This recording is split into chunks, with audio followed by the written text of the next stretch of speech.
Pelaksanaan pemilu di sejumlah TPS di Aceh Utara diwarnai dengan pelanggaran berupa alat peraga kampanye yang ditemukan di lokasi pemungutan suara.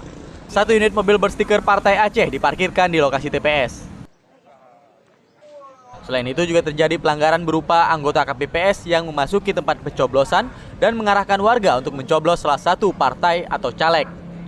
Kejadian itu terjadi di TPS 14, 15, dan 16 Desa Blang Pria, Kecamatan Samudra, dan TPS 12, 13 di Desa Gede Gedung, Kecamatan Samudra, Kabupaten Aceh Utara.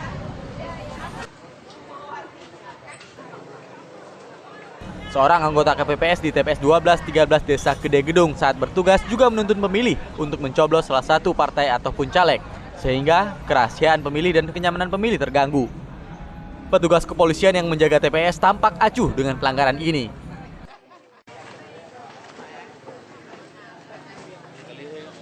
Apakah itu sebuah pelanggaran?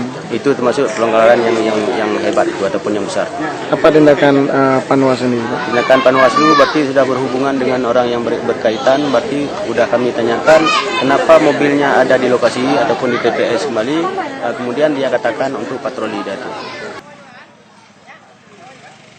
Dari Aceh Utara, tim liputan Aceh Video melaporkan.